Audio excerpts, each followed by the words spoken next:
మీ నియోజకవర్గం గుంటూరు నియోజకవర్గ పరిధిలోనే అమరావతి ఉంది.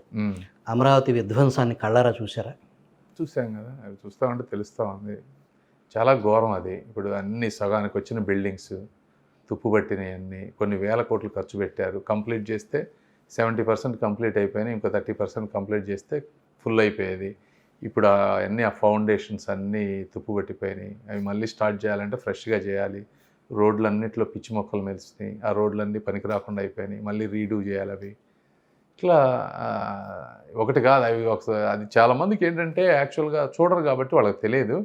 బట్ నేను I'm going to show the world జనరల్గా. రేపటి నుంచి ప్రోగ్రామ్స్ ఉన్నాయి కొన్ని, ఆ ఏరియాకి వెళ్ళి కెమెరాస్ తోటి చూపించి అసలు ఏం జరుగుతుంది అంటే ఈ ఏరియాలో వాళ్ళకి తెలుస్తుంది, కానీ ఆంధ్రప్రదేశ్ మొత్తానికి తెలియాలి ఇలాంటివన్నీ.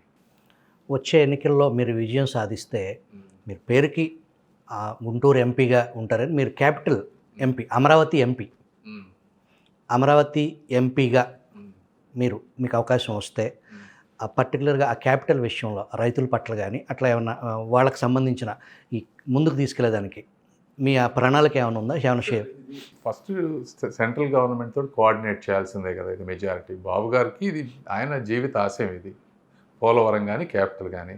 వాళ్ళు ఒక బ్లూ ప్రింట్, ఒక స్ట్రక్చర్ తీసుకొస్తారు. ఆ స్ట్రక్చర్లో ఏంటంటే కొన్ని ఇండస్ట్రీస్ లేకపోతే యూనివర్సిటీస్ కొన్ని ఆయన ప్లాన్ చేస్తున్నారు.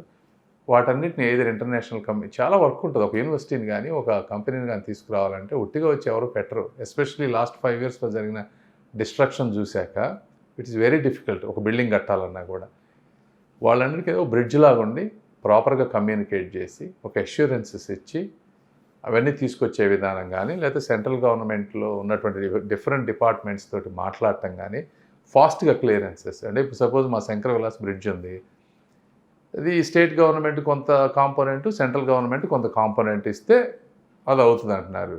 లాస్ట్ జగన్మోహన్ రెడ్డి గారి గవర్నమెంట్ వచ్చాక స్టేట్ నుంచి రెస్పాన్స్ లేదంటారు. But what ever may be the mechanism, వీటన్నిటిని రెండింటిని బ్రిడ్జ్ చేయగలగాలి మీకు పని అవ్వాలంటే.